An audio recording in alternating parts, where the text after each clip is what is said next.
La Bible dit, tous les fidèles circoncis qui étaient venus avec Pierre furent étonnés de ce que le don du Saint-Esprit était aussi répandu sur les païens, car ils les entendaient parler en langue et glorifier Dieu. Alors Pierre dit, peut-on refuser l'eau du baptême à ceux qui ont reçu le Saint-Esprit aussi bien que nous? Et il leur ordonna qu'ils fussent baptisés au nom du Seigneur, sur quoi ils le prièrent de rester quelques jours auprès d'eux. Prions tous ensemble. Seigneur Jésus, nous te rendons grâce. Nous te bénissons encore une fois pour l'opportunité que nous avons d'être dans ta présence.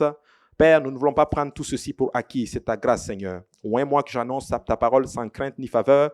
Aide-moi à le donner avec autorité, avec compassion et avec amour, Seigneur Jésus, et que cela trouve une place dans les cœurs, qu'elle produise, qu'elle germe, qu'elle produise des fruits, et que ces fruits nous conduisent à la vie éternelle. Au nom de Jésus, nous prions. Nous disons tous au nom de Jésus. Amen. Et vous pouvez vous asseoir dans la présence du Seigneur. Alléluia.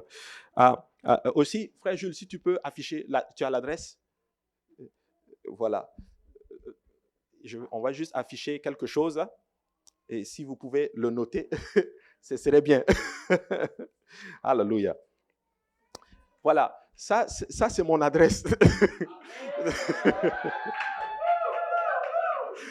Alléluia. Il y a un des frères est venu me voir dimanche passé. Il me dit, j'ai retenu la leçon. J'ai dit, OK, on va afficher ça en grand. Donc, voilà ça. Alléluia. Donc, voilà, vous pouvez tous venir à la maison. Gloire à Dieu. Amen. Et le Seigneur est bon. Aujourd'hui, nous allons parler, si je devais donner un titre, c'est lorsque les bonnes œuvres ne suffisent plus. Lorsque nos bonnes actions ne suffisent plus. Amen. Très important. Est-ce qu'il y a des gens ici, vous avez déjà fait une bonne action? Amen. Gloire à Dieu. Amen. Est-ce qu'il y a des gens ici qui ont déjà fait une bonne action dans l'intention d'avoir la faveur de Dieu? Amen. Maintenant, est-ce qu'il y a des gens qui ont déjà fait, qui ont fait des bonnes actions, se disant, je vais faire une bonne action pour être sauvé? Alléluia. Amen. Donc, c'est important. Des fois, nous faisons des bonnes choses. Et vous allez voir même dans le monde, ceux-là qui ne connaissent pas le Seigneur, ils font de bonnes actions inconsciemment, littéralement, parce que littéralement, ils veulent le bien. Ils veulent que le bien retourne, parce qu'ils croient. Ils croient en fait à un monde. En fait, ils croient en fait ce qu'on appelle l'effet retour. Si je fais le bien, le bien va me retourner. En fait, littéralement, ils croient inconsciemment en Dieu. En fait, ils croient qu'il y a quelqu'un qui rémunère toujours. Vous voyez? Et c'est important. On est comme ça. Amen. On fait le bien parce qu'on veut que ça nous retourne. Amen. Et ce principe-là, on le voit aussi dans la parole là, du Seigneur. Mais je veux vous dire quelque chose. Vous savez, souvent nous faisons des choses, mais on n'a pas le bien que nous voulons. Est-ce qu'il y a des gens qui ont déjà fait du bien à quelqu'un, mais tu as récolté le mauvais? On peut lever la main, amen. Mais nous allons voir quelqu'un dans la parole du Seigneur. Lui, il faisait beaucoup de bien. Amen. Et nous allons voir en d'autres termes comment il a procédé et comment Dieu a fonctionné avec lui. Cet homme-là, la Bible nous parle de lui dans Actes chapitre 10. C'était un Italien et l'Écriture, la Bible dit qu'il s'appelait Corneille. C'était un centurion. On le voit dans Actes chapitre 10 au verset 1. La Bible dit, il y avait à Césarée un homme nommé Corneille, centenier dans la cohorte dite italienne. La Bible dit que cet homme-là, il était pieux. Amen. Qu'est-ce que veut dire pieux? Pieux veut dire quelqu'un qui était, en fait, il était sanctifié spécifiquement. Amen. Il était proche de Dieu, il aimait la prière, il aimait tout ce qui touche à Dieu. Hein? Donc, la Bible dit qu'il était pieux. Et si la Bible dit qu'il était pieux, c'est qu'il était réellement pieux. Tu sais, les gens peuvent dire que tu es pieux. Mais si Dieu lui-même dit que toi tu es pieux, c'est que tu l'es vraiment. C'est pour ça que la Bible dit, tu as le témoignage des hommes, c'est bien. Mais le témoignage de Dieu est meilleur. Amen. Donc, il était réellement pieux. Donc, il allait probablement à l'église tous les jours. Bon, à l'époque, ce n'était pas l'église, c'est la synagogue. Il priait constamment et tout. Et la Bible dit maintenant, il était pieux. Et la Bible explique ensuite qu'il craignait Dieu. Il craignait Dieu. La Bible dit que la crainte de l'Éternel, c'est le commencement de la sagesse. Lui, il a le témoignage qu'il est pieux. Et il a le témoignage aussi qu'il craint Dieu. Et il y a beaucoup de personnes ici, je crois que vous tous, vous craignez Dieu. Et je crois que vous tous, vous êtes pieux ou pieuses. Moi, je le crois. Amen. Vous êtes pieux et vous craignez Dieu. Sinon, il y a certaines choses que vous n'allez pas faire. Comment on sait que quelqu'un a au moins une certaine crainte dans son cœur? C'est qu'il y a certaines choses qu'il ne peut pas faire. Il y a certaines choses, il va faire, mais il y a certaines choses, il va se dire, vraiment, vraiment, à cause de Dieu, ça, je ne peux pas faire ça. Amen. Je peux être mauvais comme mauvais, mais ça, là, je ne peux pas faire ça. Mais il y a quand même une certaine crainte de Dieu dans nos cœurs. Mais la Bible dit que Corneille était pieux et il craignait Dieu.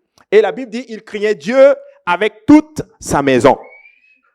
Et ça, c'est quelque chose de particulier. On vient de parler, de faire une dédicace. L'importance d'avoir la grâce de Dieu, la parole de Dieu dans nos maisons. Mais la Bible dit que lui craint Dieu, il est pieux et surtout avec toute sa maison. Écoutez-moi bien.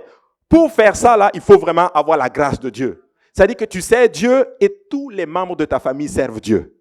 Écoutez, c'est rare de voir ceci. Aujourd'hui, en 2020, ce que nous voyons, c'est papa vient à l'église, maman ne vient pas. Ou maman vient à l'église, papa ne vient pas. Ou papa et maman viennent à l'église, deux des enfants viennent, mais il y a un qui ne vient pas. Mais la Bible dit que Corneille, lui, il craint Dieu, il est pieux et toute la maison sert Dieu. Que Dieu vous donne ça au nom de Jésus-Christ. Que Dieu fasse que tous vos enfants servent Dieu. Que tous les membres de ta famille, même s'ils sont 1000, eux tous, ils servent Dieu. Alléluia. Oh, j'aimerais voir expérimenter cette puissance-là. C'est-à-dire que tu t'assois, le cousin, le neveu du cousin de la tante sert Dieu. La tante de la sœur sert Dieu. Que Dieu fasse que nous ayons ça. Mais lui, il avait ça. Toute la maison servait Dieu.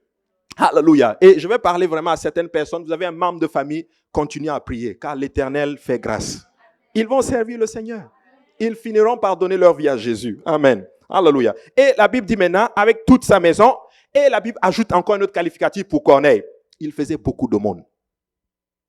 C'est-à-dire qu'il faisait beaucoup de bien. Il arrive, il donnait sa dîme, ses offrandes. Et pas seulement ça, il bénissait les gens qui étaient autour de lui. Il y a quelqu'un qui est dans le besoin, il fait des aumônes. Il l'aide en d'autres termes. Regarde, il faisait beaucoup de monde au peuple. Et quand on dit au peuple, ça veut dire qu'il aidait les gens qui étaient vraiment dans le besoin.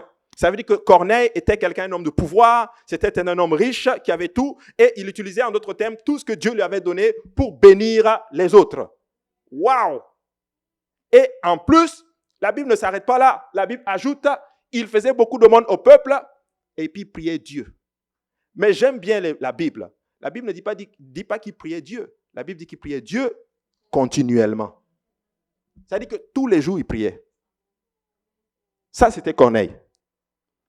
Et certains d'entre nous, vous êtes comme ça. Vous avez tout. La Bible donne ce qualificatif. Il prie Dieu continuellement.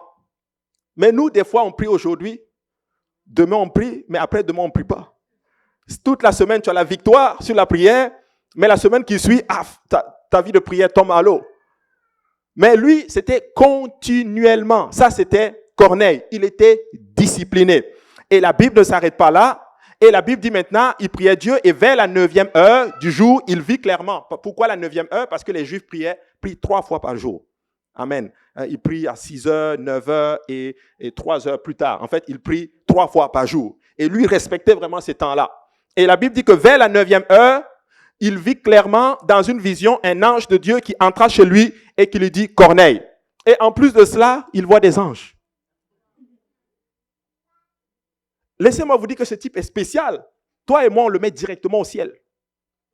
Il prie, il est pieux, toute sa maison c'est Dieu, il fait des aumônes, il prie Dieu continuellement, il est spirituel, il voit des anges. Mettons-le maître. Toi, va t'asseoir à côté de Jésus même. Mais c'est ça. Parce que les apôtres ont posé la question, fait que les mamans, là, il y a des mamans qui sont allées voir Jésus, qui disent, pardon, quand tu seras dans ta gloire, fais que mes enfants soient assis à ta droite, à côté de toi. Jésus dit, mais tu ne sais pas ce que tu demandes. Mais lui, il a tous les qualificatifs. Et Dieu lui dit spécifiquement, il voit un ange. Est-ce qu'il y a des gens ici qui ont déjà vu un ange? Bon, peut-être que vous avez vu un ange, mais vous ne savez pas que c'était un ange.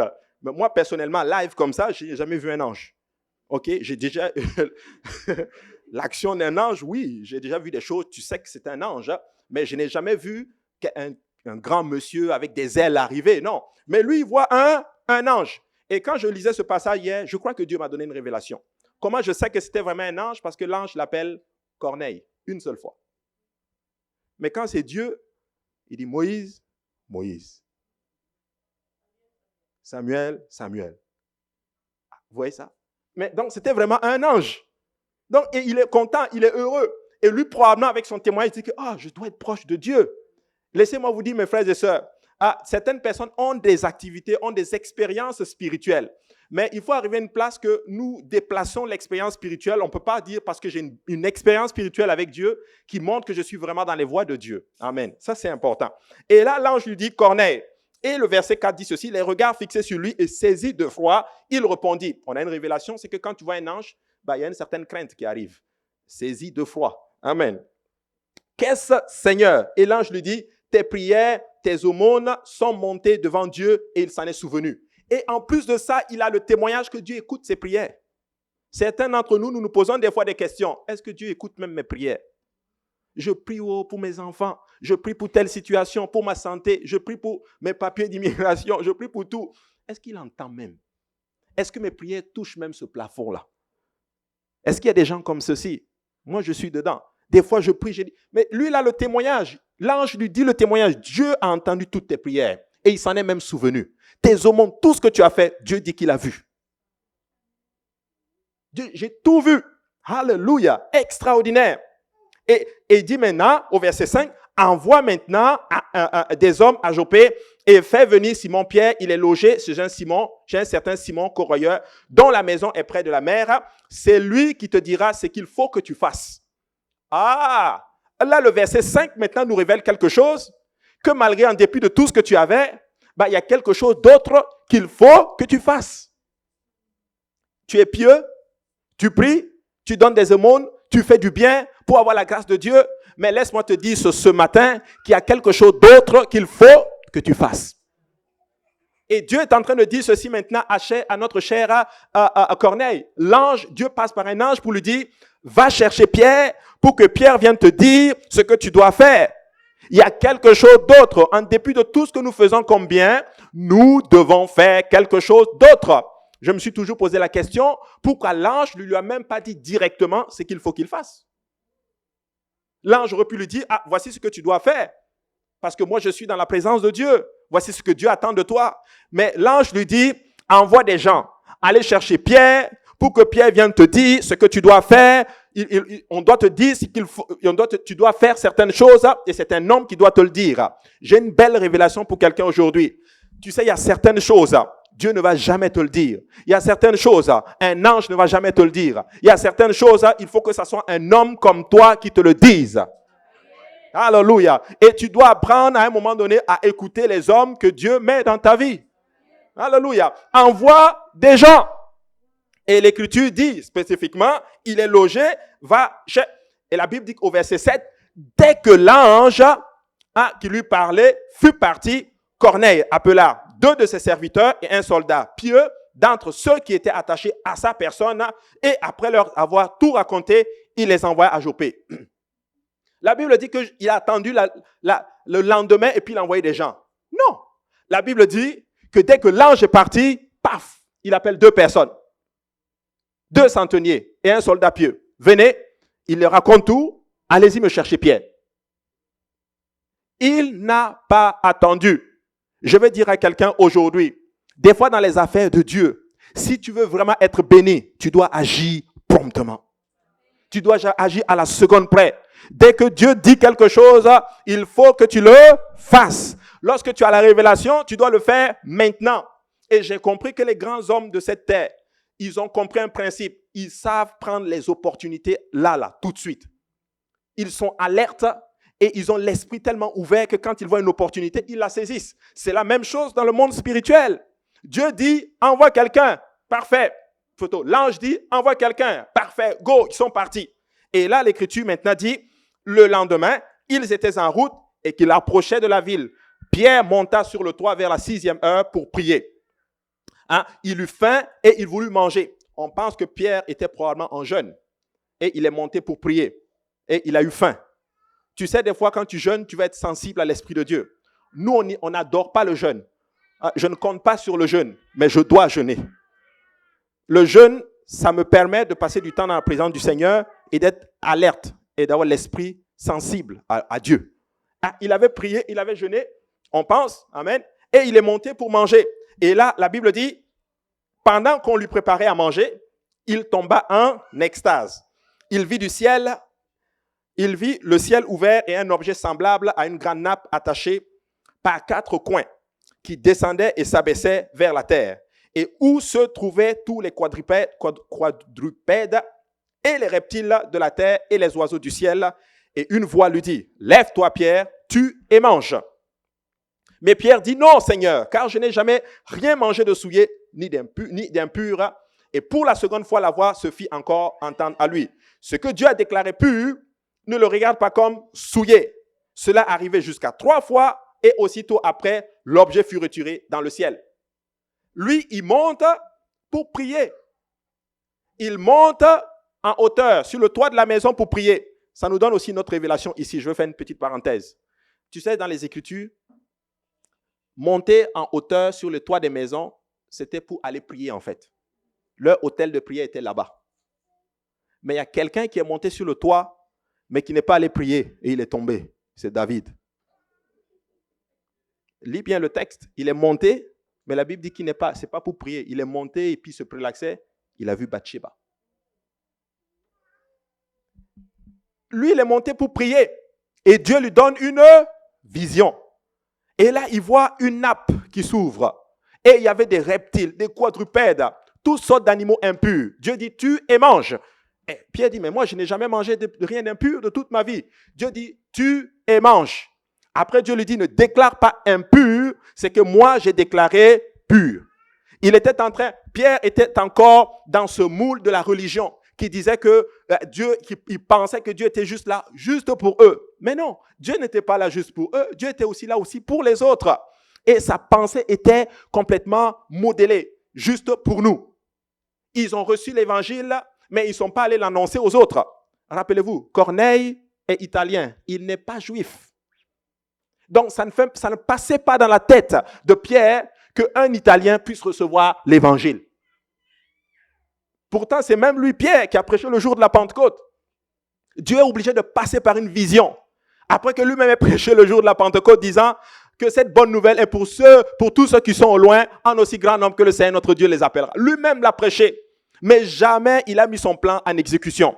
Pierre représente ces gens qui citent tout le temps la parole, qui disent la parole, qui disent Dieu va faire, mais qui ne donnent jamais de pied à leur prière. Mes frères et sœurs, nous pouvons prier. Mes frères et sœurs, nous pouvons jeûner, nous pouvons lire la parole, nous pouvons avoir toutes les révélations, toutes les belles enseignements. Mais si nous ne partageons pas cette bonne nouvelle avec les autres, laissez-moi vous dire que nous n'allons pas voir le réveil dont nous sommes en train de voir. Il faut se lever et aller dire à quelqu'un. Il faut passer les barrières. Dieu dit, mais attends, ne déclare pas impur, c'est que moi j'ai déclaré pur. Dieu est en train de lui expliquer. Je suis en train d'ouvrir une brèche pour les autres nations. Alléluia. Corneille avait prié. La Bible dit qu'il priait. Maintenant, on sait un peu plus qu'est-ce qu'il demandait dans sa prière. Il demandait quelque chose et Dieu était prêt à le lui donner. Alléluia. Et la Bible dit au verset 17, tandis que Pierre ne savait en lui-même que penser du sens de la vision qu'il avait eue, voici les hommes envoyés par Corneille s'étant approchés de la maison, se présentaient à la porte et demandaient à haute voix si c'était là que logeait Simon, surnommé Pierre. Et comme Pierre était à réfléchir sur la vision, l'Esprit lui dit, voici 3 hommes te demandent, lève-toi, descends et pars avec eux sans hésiter, car c'est moi qui les ai envoyés. Le Seigneur lui dit, va sans hésiter, suis-les, même si tu ne comprends pas la vision. J'ai compris quelque chose avec le Seigneur. Tu n'es pas obligé de tout comprendre. Dans certains cas, il faut juste obéir. Et beaucoup d'entre nous, nous voulons tellement comprendre. Nous voulons tellement exprimer. Il faut intellectuellement que je comprenne le processus. Écoute, ne demande pas à Dieu comment il transforme l'eau en vin. Tu as juste qu'à le boire. Dieu dit, va sans hésiter, suis-les. Et en les suivant, tu vas comprendre par la suite exactement qu'est-ce que je suis en train de faire avec toi, spécifiquement. Pierre descendit donc au verset 21 et il dit à ces hommes qui étaient avec lui, qui étaient envoyés de la part de Corneille, voici je suis celui que vous cherchez, quel est le motif qui vous amène?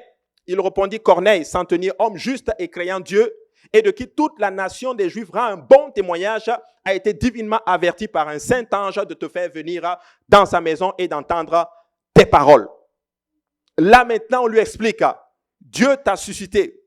Tu as apparu dans la vision de quelqu'un. Tu dois aller dire à quelqu'un ce qu'il doit faire spécifiquement. Parce qu'il y a des paroles en toi. Je veux te dire quelque chose. Il y a des choses en toi que Dieu veut que tu donnes à quelqu'un d'autre. Amen. Il faut que tu le donnes à quelqu'un d'autre. Et la Bible dit maintenant, ils sont partis. Pierre donc fit entrer et les logea. Et la Bible dit que le lendemain, ils se lèvent. Paf, ils sont partis. Et ils arrivent maintenant à Césarée le jour suivant. Corneille les attendait. Vous voyez, c'est ça en d'autres termes, les ingrédients pour avoir en d'autres termes le surnaturel et le miraculeux. Tu sais, dans le miraculeux, il faut celui par qui Dieu va passer pour opérer le miraculeux. Et il faut que celui qui reçoit le miraculeux soit aussi capable de mettre toutes les conditions ensemble pour que le miracle se produise. Voici pourquoi aujourd'hui nous ne voyons plus autant de miracles. Pourquoi? Parce que les conditions ne sont pas là. Dieu parle à Corneille, Corneille obéit. Dieu parle à Pierre, Pierre obéit. Et il arrive maintenant, il rentre et la Bible dit que Corneille les attendait. Il les attendait tellement, il avait la foi. Cet homme a quelque chose pour moi. Il n'a pas commencé à vaquer à ses occupations. Quand Corneille est arrivé, plutôt quand Pierre est arrivé, Corneille n'est pas allé au marché acheter, faire les courses. Alléluia. C'est très important. Ça m'est déjà arrivé quelque part d'arriver quelqu'un qui avait un besoin. La personne avait vraiment un besoin spirituel. Et là, je dis à la personne, ok, je vais venir chez toi et on va prier et puis on va parler. On va voir comment ensemble on peut travailler pour voir la main de Dieu dans ta vie. Et dit, ok, parfait, viens. La personne souffrait. J'ai dit à la personne, peut-être même 2 ou 3 semaines à l'avance, je viens tel jour. J'arrive, la personne n'est pas là. Je dis, mais est-ce que tu as vraiment besoin de ton miracle? Vous comprenez? C'est parce que nous méprisons souvent les choses de Dieu. C'est pour ça que nous passons à côté des bénédictions que Dieu a en réserve pour nous. Moi, j'ai compris une chose. Je ne veux pas mépriser les choses de Dieu. Quand c'est Dieu, je ne joue pas avec ça. Tu peux mépriser toutes choses, mais quand c'est Dieu, je ne le méprise pas. Parce que la Bible dit que Ésaü a méprisé son droit d'aînesse. Dieu a haï Ésaü et il a aimé Jacob. Donc, il n'a pas méprisé. Il les attendait. Et regardez, pour montrer comment il les attendait, la Bible dit ceci. Il les attendait et il avait invité ses parents et ses amis intimes. Les gars, venez. Parce qu'il y a un homme qui va venir nous dire, Dieu a quelque chose pour nous. Mais ce que Dieu a pour moi, je ne vais pas le garder seul, je le partage avec vous aussi. Venez. Vous savez, pour montrer à Dieu, pour qu'il y ait le miraculeux, tu dois en d'autres termes aussi partager ce que Dieu a en réserve pour toi. Je vais à l'église. Viens. Il y a une parole pour moi, il y a aussi une parole pour toi. Il a invité ses amis pour montrer à Dieu, Seigneur, j'ai soif, j'ai hâte d'entendre exactement ce que tu as pour moi. Voici pourquoi, mes frères et sœurs, j'ai compris et je crois que c'est ça qui fait que nous passons à côté littéralement de ce que Dieu a en réserve pour nous. Parce que je le crois de tout mon cœur que Dieu a beaucoup de choses pour nous, mes frères et sœurs. Dieu veut restaurer et Dieu me l'a montré clairement. Dieu m'a dit clairement, je veux sortir beaucoup de personnes dans les situations dans lesquelles ils sont depuis longtemps. Les conditions ne sont pas là. Ah oui, les conditions ne sont pas là. Et là, la Bible dit, lorsque Pierre entra, au verset 25, Corneille, qui était allé au-devant de lui, tomba à ses pieds et se prosterna. Et Corneille est en train de nous montrer un principe. Excusez-moi, j'aimais enseigner ça quand je n'étais pas pasteur. Alléluia, maintenant que je suis pasteur, quand j'enseigne, ça me fait mal. Mais je dois le dire. Ce n'est pas ce qu'il devait faire.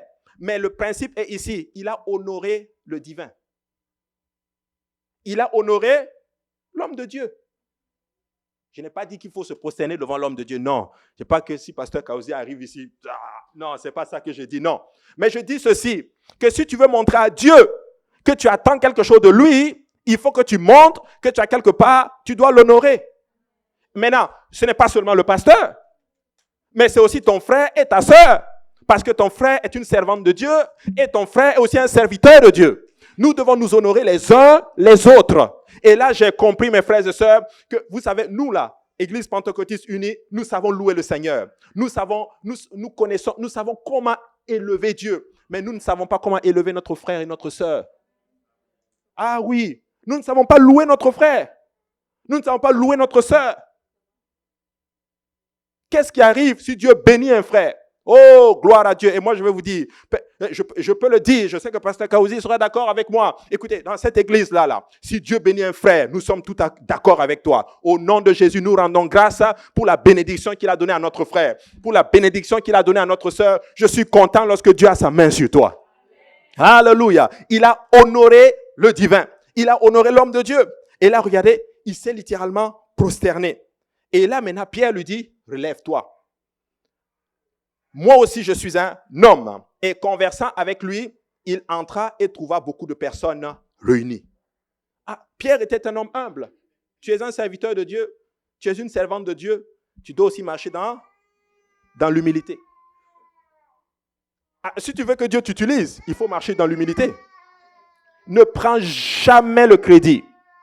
Ne prends jamais la place de Dieu. Ne dis jamais, oh, je vais faire ceci. Non, l'Éternel va le faire. Je ne suis qu'un homme. Dieu passe certainement peut-être par toi, mais tu n'es qu'un homme. Il faut marcher dans l'humilité. Ah, j'étudiais le livre de Joseph. Joseph arrive devant le Pharaon, il a souffert toute sa vie. On lui explique le songe, et qu'est-ce qu'il dit? Il dit, l'Éternel, le Dieu des cieux, t'a fait connaître ce qui va arriver dans le temps.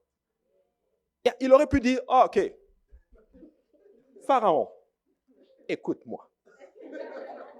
Non, ce n'est pas ce qu'il a dit. C'est Dieu qui va te donner l'interprétation de ton songe. Ne prends jamais le crédit, mon frère, ma soeur. Alléluia. Et beaucoup d'entre nous, nous sommes des spécialistes pour prendre le crédit. Dieu a fait, mais oh, non, nous, on a fait ça. Toi, tu n'as pas fait. C'est le Seigneur. Tu n'as rien fait. C'est Dieu. Et vous savez quoi? Dieu m'a dit, se réveille. C'est lui qui va le faire. C'est lui qui va le faire. Amen. Il dit, je suis un homme. Il est humble. Et là, il rentre et il voit beaucoup de personnes réunies. Moi, je crois qu'il y avait au moins plus d'une 50aine de personnes. Parce que ces gens-là, à l'époque, eux seulement, il y avait beaucoup d'enfants et il y avait beaucoup d'amis et tout. Il y avait beaucoup de personnes, je m'excuse, il y avait beaucoup de personnes là réunies. Pour montrer là l'importance, il est allé et il a invité. Écoute-moi bien, tu veux voir ton miracle? Invite quelqu'un à Dieu. Tu veux voir ton miracle? Amène quelqu'un à Jésus et tu vas voir ton miracle se résoudre. Alléluia, je pense que vous ne croyez pas à ça. Hein? Tu veux voir le miracle? Invite quelqu'un, amène quelqu'un à Jésus. Amen. Oublie ton problème. Seigneur, regarde, ce que tu as pour moi, c'est aussi pour la personne spécifiquement. Amen. Et là, il dit, vous savez, leur dit-il, qu'il est défendu à un juif de se lier avec un étranger ou d'entrer chez lui. Mais Dieu m'a appris à ne regarder aucun homme comme souillé et impur. Là, il comprend maintenant la vision. Tu ne dois regarder personne comme souillé et impur. Vous voulez que Dieu agisse dans vos vies? Ne négligez personne. Ne faites de différence avec personne. Mais c'est ça qui fait que nous manquons des fois la main de Dieu dans nos vies. Dieu lui-même voit qu'il y a des partis pris. Ah, Dieu dit, ok, moi aussi je vais faire un parti pris pour toi. Vous comprenez? Et Pierre dit, Dieu m'a appris qu'il ne faut regarder personne comme souillé. Tout le monde a droit à la grâce de Dieu. Tout le monde a droit à la compassion de Dieu. Vous voulez voir le miracle dans vos vies? Commencez à respecter tout le monde. Commencez à aimer tout le monde. Commencez à honorer tout le monde. Commencez à bénir tout le monde. Et tu vas voir, Dieu ne va pas laisser quelqu'un qui honore tout le monde. Même si quelqu'un néglige quelqu'un, toi ne le néglige pas. Et soyons cette église où les gens peuvent venir dans la maison du Seigneur et ressentir qu'il n'y a pas de parti pris. Alléluia. Écoutez, je vais vous dire, je bénis le Seigneur, mais moi j'aimerais, nous sommes à cette place-là. Même quand on élève quelqu'un, c'est pas pour élever, c'est pas pour, non, parce qu'il y a un parti pris, non. C'est juste que des fois il y a des choses, il faut le dire. Pour encourager les autres, c'est tout. Mais il n'y a pas de parti pris. Amen. Pierre dit, Dieu m'a appris ça. En ce moment-là, il est qualifié pour opérer dans le surnaturel. Ah oui. Ah oui. Il y a certaines personnes, si c'est par exemple ton ami, tu vas prier avec intensité. Mais si ce n'est pas ton ami, bon, Seigneur Jésus, bénis-le, vraiment, résout son problème. Ça va aller, ma frère, mon soeur, ça va aller. Clairement, il y a un parti pris. Comment tu vas opérer? Acclamons le Seigneur. Amen. C'est important. C'est important. Et là, Corneille maintenant explique, il y a 4 jours, à cette heure-ci, je priais dans ma vision, dans ma maison, À la 9e heure, et voici un homme vêtu d'un habit éclatant se présenta devant moi et dit, Corneille, ta prière a été exaucée.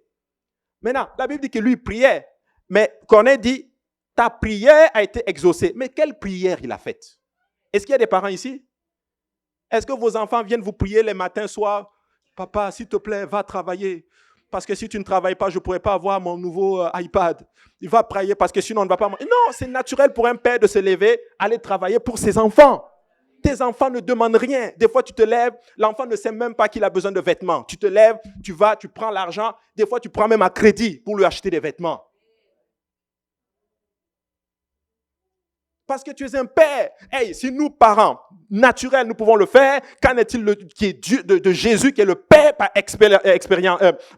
excellence? Il connaît littéralement nos besoins. Dieu prendra soin de nous. Faites juste la bonne prière. Papa, je vais être dans ta présence. Quand tu reviendras sur cette terre, quand la trompette va sonner, je dois faire partie des élus. Je ne veux pas rester ici. Je veux être avec toi, Jésus. Je veux être avec toi dans ta présence. Sauve-moi, Seigneur. Sauve-moi. Sauve-moi. Écoutez, je vais être honnête avec vous. Rare de fois, je demande de l'argent à Dieu. Rare. Un jour, j'avais commencé jusqu'à ce que Dieu me dit que, mais toi, tu n'as rien compris, toi. Je ne demande pas l'argent à Dieu. Il sait de quoi j'ai besoin. Il prend soin de moi. Tout ce que je veux, c'est que Dieu me donne la grâce. Je lui ai dit, papa, corrige-moi s'il le faut, mais tu dois me garder dans tes voies. Parce que j'ai vu des serviteurs de Dieu, 10 ans après, qui ont abandonné Dieu. Je ne veux pas être ça. 20 ans après, si tu n'es pas encore venu, je suis encore dedans. 30 ans après, je suis encore dedans. Et quand la trompette va sonner, paf, je suis parti. Et pas moi seul, avec toute ma famille. La bonne prière. Alléluia. Ta prière a été exaucée, Corneille. Envoie quelqu'un, on va te dire ce que tu dois faire pour que ta prière, pour maintenant bénéficier de l'exaucement de ta prière. Il dit aussitôt, j'ai envoyé des gens vers toi, et tu as bien fait de venir. Maintenant, nous sommes tous devant Dieu pour entendre tout ce que le Seigneur t'a ordonné de nous dire. Corneille dit, Dieu t'a donné l'ordre de me dire. Vous savez, il est en train de dire à Pierre, Pierre, tu n'es pas venu ici pour prêcher ce que tu veux me prêcher. Dieu t'a donné l'ordre de me dire ce que je dois entendre. Il crée son miracle. Il dit, non, je n'ai rien à perdre. En fait, oui, je t'honore, mais Dieu t'a donné un ordre. Je communique avec Dieu. Et il m'a dit qu'il t'a ordonné de me dire des choses. Dis-le-moi. Il est en train de dire, aujourd'hui, j'ai ce que je veux. Et toi, tu es obligé de me le dire. Vous savez, j'ai compris quelque chose avec Dieu. Des fois, il faut être audacieux, et il faut être humblement audacieux. Vous comprenez? Non, ça dit que tu es calme, tu es humble et tout, doux, mais puissant. La force tranquille. Non, vous savez, dans le spirituel, j'ai compris qu'on ne parle plus beaucoup maintenant. Il faut comprendre les principes et tu opères vite. On n'a plus le temps. On n'a plus le temps. Moi, j'ai compris, même les âmes, on va faire, mais j'ai compris une chose. Je prie, je dis, ok, telle âme, moi je veux telle âme, Seigneur. Mais oui. Parce qu'il faut que le royaume avance. Et ça fonctionne, mes frères et sœurs. Il a fait la bonne prière. Je veux entendre. Dis-moi ce que Dieu t'a dit de dire. Alors Pierre ouvrant la bouche et dit, en vérité, je reconnais que Dieu ne fait exception de personne, mais qu'en toute nation, celui qui le craint et qui pratique la justice, lui est agréable. Qui pratique la justice, lui est agréable. Pierre dit, mais je comprends. Dieu ne fait exception de personne. Donc Pierre, tu pensais que Dieu faisait exception des gens. Tu pensais que Dieu avait des partis pris. Tu pensais que Dieu était juste pour vous. Non. Arrête de penser que Dieu est juste pour toi. Arrête de penser qu'il y a juste toi. Il n'y a pas que toi, il y a aussi les autres. Des gens qui n'ont jamais entendu de la parole. Pierre dit, là je comprends maintenant que Dieu ne fait exception de personne. Et qu'en toute nation, celui qui pratique la justice, lui est agréable. Corneille faisait toute la justice qu'il savait. Il était agréable devant Dieu. Oh, je vais dire à quelqu'un, mon frère, ma soeur, peu importe là où la personne est, hallelujah, si tu pratiques la justice, Dieu va faire une brèche pour toi. Moi, là, je suis né musulman. Aucune chance de rencontrer Jésus. Je ne savais même pas c'est quoi le baptême au nom de Jésus. Je ne savais même pas c'est quoi l'évangile. J'étais dans mon Burkina Faso. Mais Dieu avait un plan pour moi. Il avait un plan pour moi aussi. Mais oui. Moi, je venais ici pour faire mes études. Mais Dieu avait un plan pour moi. Dieu dit, je vais te quitter de ta famille, je t'amène ici et tu vas me rencontrer. Oh, je rends grâce à Dieu. J'ai eu beaucoup de difficultés dans ce pays. Mais je vous dis une chose, je voulais même quitter ce pays après mes études. Mais oh, j'y reste. Parce que je suis venu chercher la vie. J'ai rencontré la vie éternelle. Alléluia. J'ai rencontré Jésus-Christ. J'y reste. Il est fidèle en toute nation. Celui-là qui fait la bonne chose, lui est agréable. Oh, alléluia. Alors, tu sais, Dieu a un plan aussi pour toi, mon frère, ma soeur.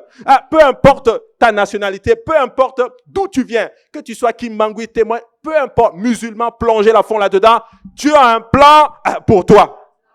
Oh, alléluia. J'ai été dans les mosquées, mes frères et sœurs. Moi, j'étais dans les mosquées ici au Canada. J'étais assis. Une fois, j'étais assis dans la mosquée et quelque chose me dit à l'esprit, et si tout ça était faux? Ah oui, si tout c'est faux. Mais le Seigneur je rends grâce à Jésus, à sa main sur nous. Alléluia. Je reconnais, mais Dieu ne fait exception de personne. Fais le bien. Dieu va te rencontrer. Et Dieu va amener des gens qui vont te dire ce que tu dois faire pour atteindre la vie éternelle. Car c'est ça qui compte. Pour ça que, vous savez, mes enfants là, Dieu m'a déjà dit, dans la vie là, ils vont réussir dans leur vie. Ça, c'est garanti. Au nom du Seigneur Jésus. C'est garanti. Mais ma prière, c'est ceci. Qu'ils te servent. Qu'ils aient la vie éternelle.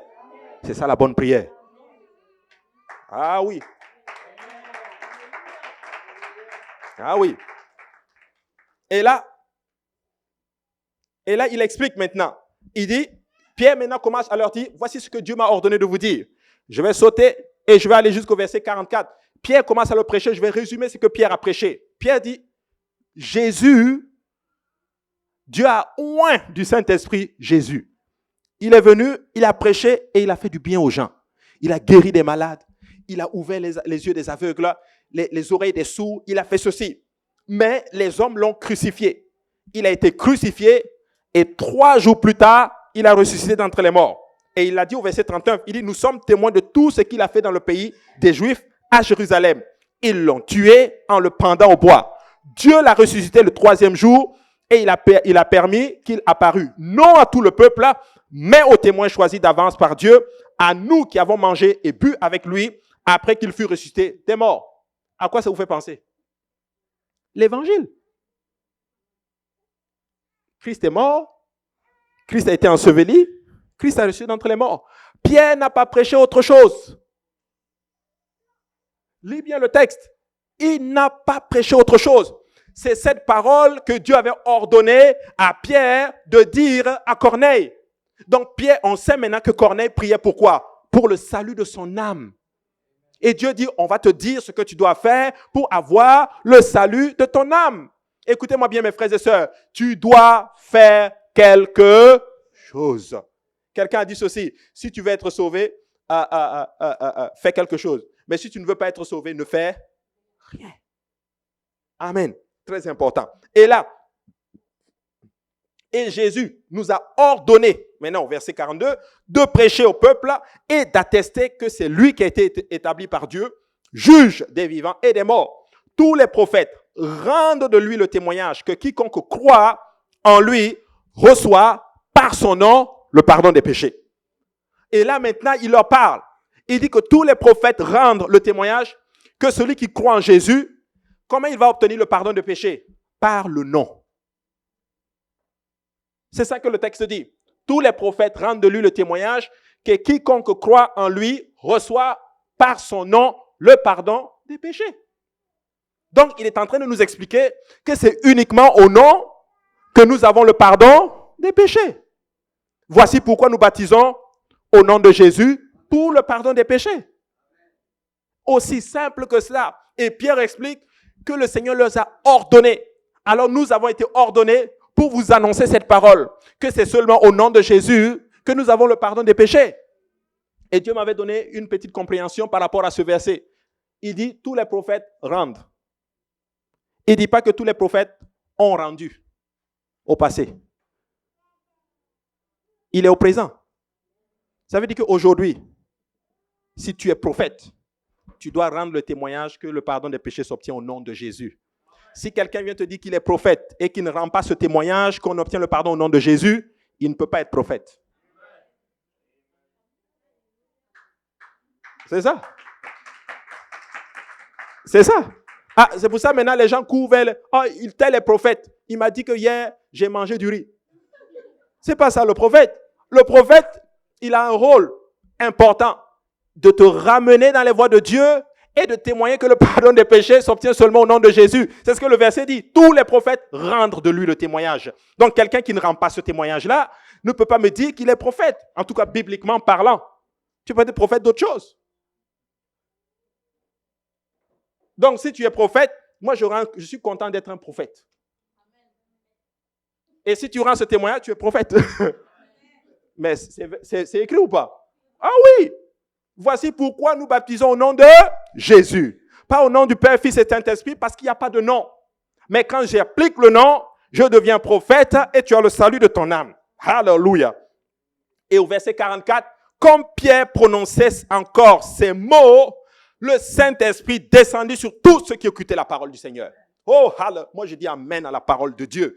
Pendant qu'ils écoutent la parole, l'Esprit de Dieu tombe, paf, sur eux. Vous vous rendez compte, la foi qui devait être dans la salle à l'époque, je ne sais pas s'ils étaient dans une salle, ils étaient probablement nombreux, alors que l'homme de Dieu prêche. Il n'a même pas donné d'instruction, mais ils avaient tellement soif de Dieu que Dieu leur donne l'esprit. Paf, retenez, prenez l'esprit. Et la Bible dit, tout ce qui est descendu sur tous ceux qui écoutaient la parole, pas sur quelques personnes, sur tous, pour dire que la promesse de Dieu est pour tout le monde. Ce n'est pas juste pour quelques personnes, quelques élus. La Bible dit, tous ceux qui écoutaient la parole ont reçu le Saint-Esprit ce jour-là.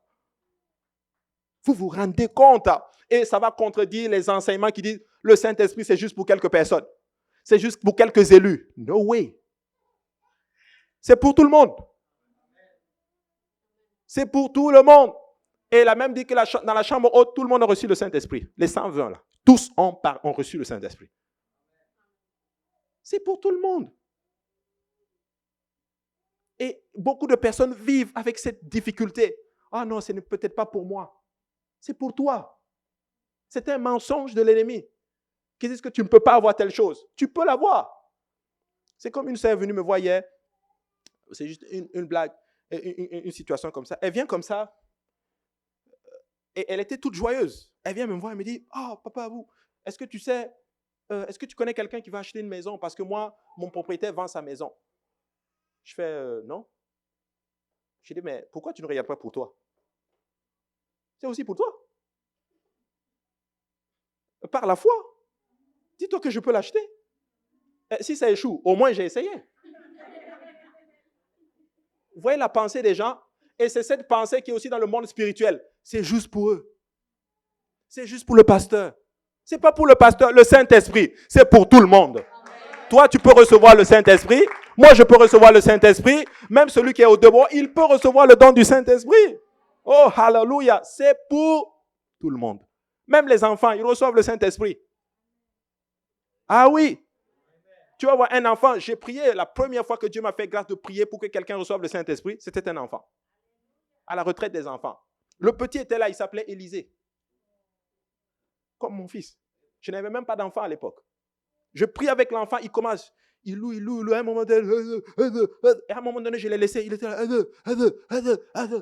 Et c'était ça qui sortait. J'ai dit, waouh, Seigneur, donc tu peux m'utiliser moi pour prier pour un enfant qui reçoit le Saint-Esprit? Et Dieu dit oui. Et là, le prédicateur était à côté. Je dis, mais c'est quoi? Tu penses qu'il a reçu le Saint-Esprit? Il regarde. Il dit oui. Il dit, mais je fais quoi? Il dit, laisse-le. Donc, je l'ai laissé. Et il a reçu le Saint-Esprit, mes frères et sœurs. Dieu allait me donner un fils plus tard qui s'appelle Élisée. Mes frères et sœurs, c'est pour tout le monde. C'est pour les grands, c'est pour les jaunes, c'est pour les riches, c'est pour les pauvres, c'est pour les blancs, c'est pour les noirs, c'est pour toutes les nations. Le Saint-Esprit a été donné pour vous et moi. Que personne ne vous trompe en vous disant que non, c'est juste pour une certaine catégorie de personnes. No way. Le Saint-Esprit, c'est pour toi. Et si tu ne l'as pas, ce matin, Dieu peut te remplir du Saint-Esprit. Oh, ah oui. Moi, je me rappelle quand j'ai reçu le Saint-Esprit, je l'ai reçu à l'église, mais je n'y croyais pas. Il dit non, c'est trop simple. Et je suis allé chez moi à la maison. Je suis dans ma chambre. J'avais une chaise que j'avais mis au coin et je priais là-bas. Je suis allé à ma chaise, je me suis mis à genoux, puis je prie, je dis, Seigneur, ils m'ont dit que j'ai reçu le Saint-Esprit. Mais moi, je ne crois pas. Tu dois me donner une confirmation. Et là, j'ai commencé à prier. J'ai commencé à prier. Et là, paf, j'ai essayé de parler cette langue que j'ai parlé à l'église. Mais à un moment donné, c'était comme un détonateur. Il y a un mot qui sort, paf. Et juste après ça, je commence à parler en d'autres langues. Je dis, wow, c'est quoi ça? Je ferme ma bouche. Je vais l'ouvrir pour parler en français. Dès que j'ouvre, c'est le même parler en langue qui sort. Hey, à ce moment-là, je me lève, je dis non. J'ai compris que ma vie n'allait plus jamais être la même. J'avais reçu une puissance. Hallelujah. La puissance de témoigner. J'avais des talismans, mes frères et sœurs. Quand j'étais musulman à l'époque, là, j'avais des talismans, des versets coraniques qu'on m'avait donné soi-disant pour ma protection. C'était dans mon tiroir. J'avais donné ma vie à Jésus, mais j'avais eu peur de l'enlever. Je n'avais pas encore la puissance. Et là, à ce moment, Dieu me dit, mais on fait comment avec les talismans là? J'ai dit, bon, c'est-à-dire que je prends les talismans. C'était la nuit. J'ouvre la fenêtre. J'ai dit, Seigneur, je jette, mais je jette ça en ton nom. S'ils viennent pour m'attaquer, c'est toi ils vont prendre. J'ai jeté les talismans. Jusqu'aujourd'hui, mes frères et sœurs, cette puissance ne s'est pas arrêtée. Laisse-moi te dire que c'est pour toi. Tu as reçu la puissance. Et Jésus prophétise dans Acte 1:8, vous recevrez une puissance. Le mot puissance en grec, c'est le mot dunamis. C'est là est venu le mot dynamite. Tu deviens explosif pour le camp de l'ennemi, mes frères et sœurs. Alléluia. Quelqu'un qui a le Saint-Esprit, laisse-moi te dire, alléluia, que rien ne peut te vaincre. La Bible dit que celui qui est né de l'Esprit, il va vaincre le monde. Oh, alléluia. Quand tu ne comprends plus quoi dire, prie en langue. Quand tu ne sais pas quoi dire et que tu ne comprends plus rien, commence à parler en langue. C'est une communication directe avec le Père divin. Alléluia. Le diable ne peut pas entendre ceci. Et le diable n'aime pas ce que je suis en train de te dire ce matin. Pour te dire que c'est pour toi. Tu peux le recevoir et ta vie ne va plus jamais être la même, je te le garantis. La Bible dit que tous les fidèles circoncis étaient tous, avec Pierre, ils étaient tous étonnés de ce que le don du Saint-Esprit était aussi répandu sur les païens. Vous vous rendez compte? Ils sont étonnés. Pierre même est étonné. Pourtant, tu as prêché le jour de la Pentecôte disant que le don est pour tout le monde. Mais il est étonné de voir quelqu'un qui est en train de recevoir le Saint-Esprit. Pourquoi ils étaient étonnés? Et comment ils ont su que ces gens avaient...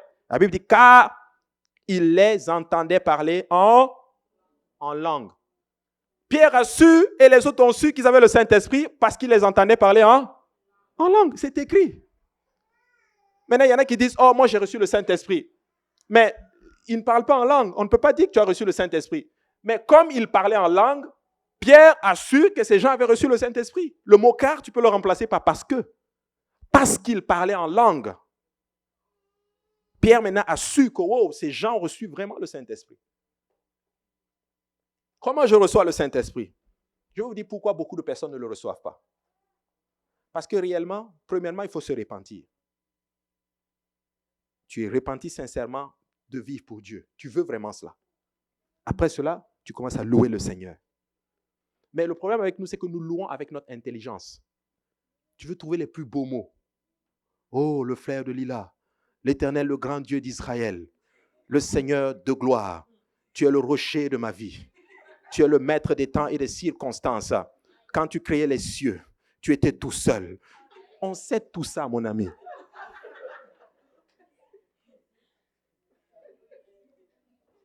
Ce que je dis, c'est vrai ou c'est pas vrai? C'est vrai. La plus grosse adoration que tu peux donner à Dieu, c'est Alléluia. Alléluia veut dire louer l'Éternel. Quand dans les Écritures, tu vois louer l'Éternel, en hébreu, c'est Alléluia.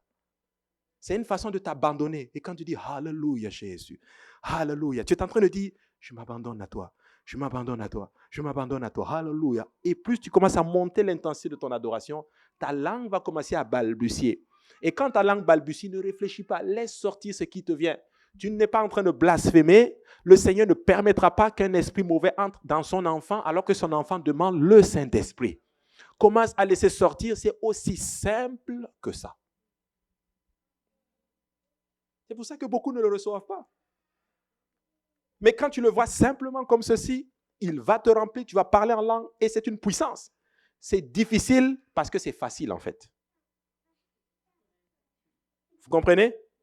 C'est difficile pour certains parce que c'est trop facile. Il y a des gens, quand ils vont à l'école, là, quand on leur donne un examen, quand c'est trop facile, ils trouvent qu'il y a un piège. Qu'on se dise la vérité, vrai ou faux? Tu vas à l'école, on te donne l'examen, tu le finis en 5 minutes, tu dis que non, toi je te connais, professeur, tu veux me couler. Non, c'est aussi simple que ça. C'est la même chose. Dieu t'a donné quelque chose de simple. C'est simple. Il dit à Naaman, va te mettre dans l'eau. Rentre juste dans l'eau 7 fois et puis tu ressors, c'est tout. Naaman dit que non. Dans l'eau là, non. Mais il y a d'autres eaux. Jusqu'à ce qu'il fallait jusqu'à un de ses serviteurs dire, mais Naaman, si le prophète avait dit quelque chose de compliqué, tu l'aurais fait. Quelque chose d'aussi simple. Pourquoi tu ne le fais juste pas? Et ça devient compliqué, difficile. Et c'est quand c'est compliqué qu'on est content. Si la Bible disait qu'il faut monter d'un étage de 5 étages, un immeuble de 5 étages, sauter et tu vas recevoir le Saint-Esprit, tout le monde recevrait le Saint-Esprit. C'est vrai ou c'est pas vrai? Parce que c'est compliqué. Mais c'est simple. Répands-toi. Quand tu vas venir à l'hôtel, lève les mains. Alléluia Jésus. Si tu ne veux pas être gêné par les gens, ferme les yeux. Tu vas être fatigué au niveau des mains, on va te tenir les mains. Alléluia Jésus, alléluia. Laisse-toi partir et ce qui vient à l'esprit, laisse-toi les laisse sortir. Parce que la Bible dit, il siège dans la louange de son peuple. Quand tu loues, Dieu siège. Il met des mots dans ton esprit. Mais c'est toi qui vas sortir les mots qui vont venir de ton esprit. Parce que la Bible dit, ils se mirent à parler. Amen. Et là, au verset 47, regardez ce que Pierre dit. Peut-on refuser l'eau du baptême peut-on refuser l'eau du baptême à ceux qui ont reçu le Saint-Esprit aussi bien que nous? Pierre dit, mais ils ont reçu le Saint-Esprit. On ne peut pas leur refuser l'eau du baptême. C'est pour ça que, parents, permettez-moi de vous parler, vous avez pleinement autorité sur vos enfants. Mais si Dieu remplit ton enfant du Saint-Esprit, il a le droit au baptême. Parce que la Bible dit, on ne peut pas refuser l'eau du baptême à ceux qui ont reçu le Saint-Esprit. Il y a des parents, leurs enfants ont le Saint-Esprit. Leurs enfants parlent en langue. L'enfant veut se faire baptiser au nom de Jésus. Pour entrer dans le royaume, les parents disent non. Il ne comprend pas. Mais s'il ne comprenait pas, Dieu n'allait pas le remplir du Saint-Esprit. Parce que le Saint-Esprit, c'est une action divine. Le baptême, c'est une action des hommes, mais le Saint-Esprit, c'est une action divine. Et nous luttons avec Dieu. Pierre dit non, on ne peut pas leur refuser l'eau du baptême. Et regardez ce que Pierre dit maintenant au verset 48. Et il ordonna. Pierre n'a pas suggéré. Pierre a dit, est-ce que vous voulez vous faire baptiser au nom de Jésus? Vraiment, vous pouvez attendre la semaine prochaine. Mais vraiment, est-ce que vous voulez faire vraiment? Mais c'est votre choix. En passant, nous sommes dans un monde émancipé où il faut respecter effectivement la pensée des gens. Il faut respecter la volonté des gens. Oui, effectivement. Est-ce que vous voulez vous faire? Non. La Bible dit que Pierre a ordonné. Pierre a exercé ici l'autorité que Dieu lui a donnée. J'ordonne qu'on vous baptise. Et la Bible dit maintenant, et il ordonna qu'ils fussent baptisés au nom du Seigneur, donc en son nom, sur quoi il le priait de rester quelques jours auprès d'eux. Lorsque les bonnes œuvres ne suffisent pas, il avait tout ça à Corneille. Pieux, bonne action, mais qu'est-ce qui manquait? Le salut. Il fallait qu'il se répande, il était déjà dans une vie de repentance. Il fallait qu'il soit baptisé au nom de Jésus et il fallait qu'il soit rempli du Saint-Esprit pour avoir le salut. Sa prière a été exaucée parce qu'il voulait le salut. Et ainsi Corneille est rentré maintenant dans le royaume. Est-ce que vous savez qui est Corneille? C'est le premier non-juif à être entré dans le royaume de Dieu. Je ne sais pas quel premier tu vas être aujourd'hui, mais tu peux être le premier de ta famille. Tu peux être le premier de ta nation. Tu peux être le premier peut-être de ta classe. Tu peux être le premier dans ton travail. Tu peux être le premier quelque chose à obéir à l'évangile. Mais il faut juste obéir tout simplement à la parole. C'est simple. Ce n'est pas compliqué. Ce n'est pas compliqué. Aujourd'hui, c'est comme si le christianisme c'est devenu mystique. Pour que ça marche, il faut que l'huile d'onction de ceci. Le prophète a prié sur l'huile pendant 24 heures. Écoute, fais juste la volonté de Dieu, c'est tout. C'est simple. C'est pas compliqué. On dit combat spirituel, combat spirituel. Je vais être honnête avec vous. Moi, ça fait 10 ans que je suis dedans. Je ne dis pas qu'il n'y a pas de combat spirituel. Hein. Je ne dis pas qu'il n'y a pas de démons. Ça existe. Mais vous savez quoi? Je ne me suis jamais levé là au milieu de la nuit en train de me battre avec un démon. Non. Je ne nie pas que ça existe. Ça existe. Mais je vis pour Jésus, frères et sœurs. Je me lève le matin, je prie, je lis ma Bible, je viens à l'église, je prépare mes enseignements, je prends ma femme prie, mes enfants, je les amène à l'église et tout. Je ne vais pas en boîte de nuit, je n'ai pas une vie mondaine, s'il vous plaît. Vous pensez que Dieu va me laisser? Vous pensez qu'un petit démon va venir me créer des problèmes et puis Dieu va le laisser faire? Non, oui. Et pendant que je vis pour Dieu, Dieu est en train de faire un cercle de protection spirituelle autour de toi. Un mur de feu est en train de bâtir. Plus tu vis pour Dieu, Dieu est en train de mettre des murs, des colonnes de feu autour de toi. Et quand le diable te voit, il a peur de toi. Des fois, tu ne sais même pas parler beaucoup. Des fois, ta présence seule suffit à faire partir un démon. Ah oui, j'étais dans des études bibliques, des maisons où tu peux sentir des activités démoniaques. Tu le ressens. J'ai dit à la famille, ici, là, il y a quelque chose. Et tu as peur que ça va venir t'attaquer? Non, oui, non. Toi, tu vis pour Jésus.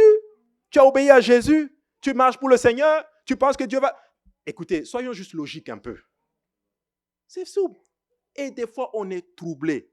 On est troublé. Et le diable, comment il fait? Et quand tu ne fais pas comme si, il met ce qu'on appelle une paranoïa dans ta tête. J'ai enseigné ça un mercredi.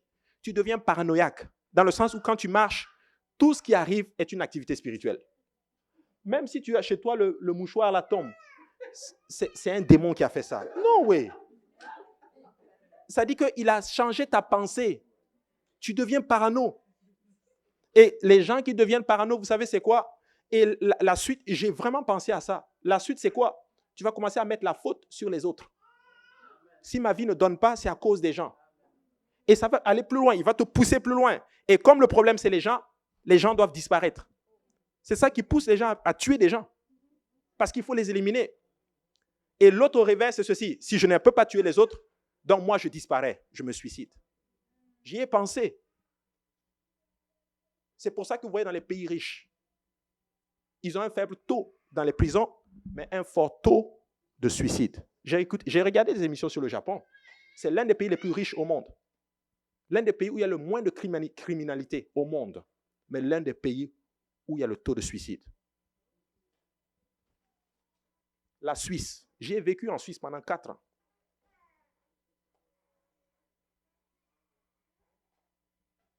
Et si on vivait juste pour Jésus? C'est tout. C'est tout. Et regardez, on en parle. Et les études bibliques, c'est simple. Hein? Moi, je ne suis pas contre les délivrances. Personnellement, je n'ai jamais fait de délivrance, prier pour quelqu'un et puis le démon est sorti. Je n'ai jamais eu ça. Tu sais. Mais j'ai vu des gens qui ont fait ça. Mais Dieu m'a permis de faire des délivrances. Vous savez comment? En m'enseignant avec les gens, puis en leur enseignant la parole. Et à chaque semaine, je peux voir un changement. Et les familles sont de plus en plus solides. Des familles où tu vois le père, il y avait de l'alcool dans la maison. La parole de Dieu entre. 2 semaines, 3 semaines, 3 mois plus tard, il prend l'alcool, il jette tout. Ça, c'est la meilleure des délivrances. Bâti sur la conviction de la parole. Et si on mettait la parole en pratique, mes frères et sœurs, nous allons réussir. Amen. Acclamons le Seigneur. Alléluia. Nous allons nous lever et nous allons venir à l'autel. Nous allons prier. Aussi simple que cela, c'est un enseignement simple aujourd'hui, mais nous allons mettre la parole de Dieu en pratique. Et Dieu va faire quelque chose. Et s'il y a des gens aujourd'hui qui n'ont pas encore reçu le Saint-Esprit, par la grâce de Dieu, vous allez recevoir le don de l'Esprit. Amen. Et vous allez parler en d'autres langues.